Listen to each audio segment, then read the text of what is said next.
Let's go put on your boots, your jumping boots, your parachutes, get all those gliders. So here we are at the booth of Lin Rhea, who is an Arkansas state treasure, and amongst many other things. And we're going to be talking about the knives that he brought to the James Black Bowie Heritage Festival today. Brother Ray, can you tell us about what you brought?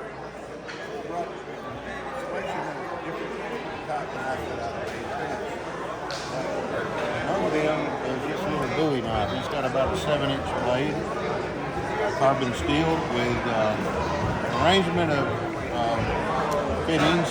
This is a blackened mild steel S-guard, and it has a nice piece of stag and a little bit of a decorative motif on the back, like a little flower. It's a stylized dogwood flower, is what it is, and a sheath. And that one is no longer available.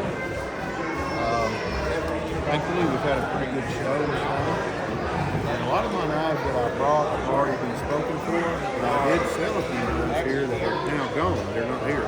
That's a good problem to have at a show. It's a good problem to have. This is a knife that I really am proud of because it has such a unique construction technique. And not only are the guard lugs integral to the blade, they're forged, but all the parts are very uniquely put together. And the concept of this sprang from my training as a historic blacksmith. So my training as a blacksmith allowed me to think in ways that, some of the knife makers are not yet. At least they haven't done it yet.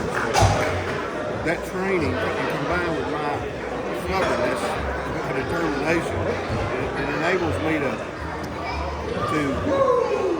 create some techniques and designs that are kind of unique. So you're going into places where no one has yet ventured before. Uncharted water. Uncharted water, very much. So not only does this involve your unique integral guard, but you have this is a baldric carry with a frog, correct? That's right. So the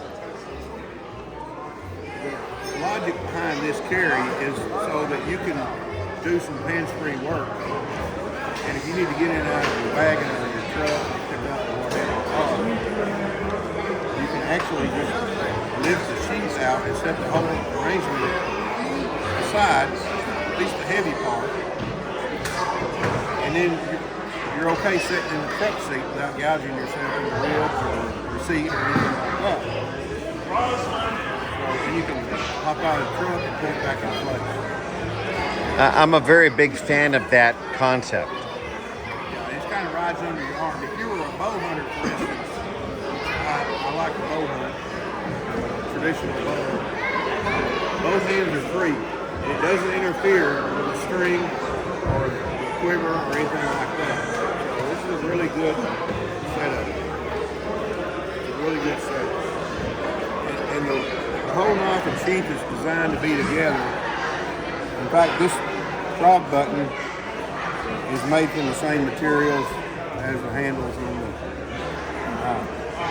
So I'm really pleased with it. I would like to see the face of the person who you did this for, because You'll see it soon. he should be wearing it everywhere he goes, every chance he gets. Maybe so. I would hope so, because that's what I'd do. Maybe so. So what else do you have over here? Well, I have this is a historically inspired knife or piece, and it's actually a hybrid sword, and it did get the award, the best historically inspired knife of the James Black. So what it is, though, is a hybrid between Japanese, of course it's obviously inspired by Japanese culture, which I have great admiration for. I adapted some of my materials and my techniques as a blacksmith to make this. This has an integral guard. The guard is part of the blade. It's not slid on, it's not mounted as a Japanese traditionally would do. This was an experiment that I wanted to try. I had this in my mind and kind of conceived. I had a day or two to kill, you might say.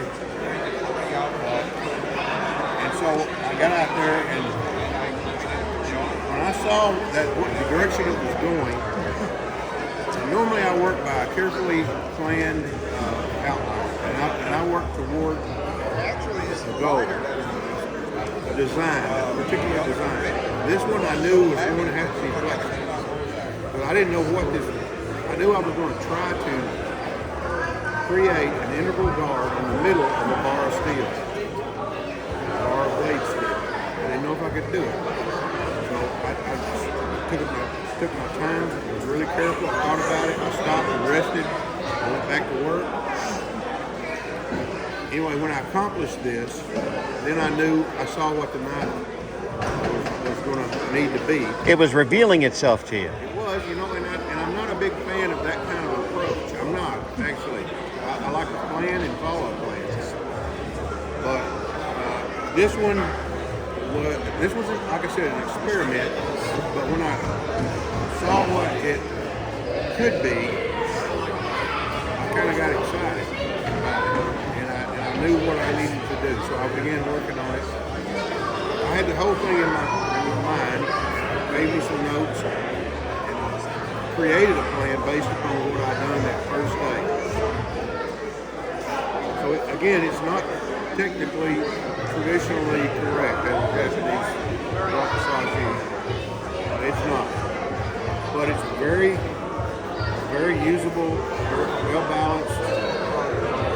I mean, it feels good in the hand. I think it's a very functional tool. And it looks pretty cool too. It worked out really well. Well, it's been a joy coming over here and visiting with you. It's always great. I follow you on Instagram and all that, and the knives I wanted to see are on this table.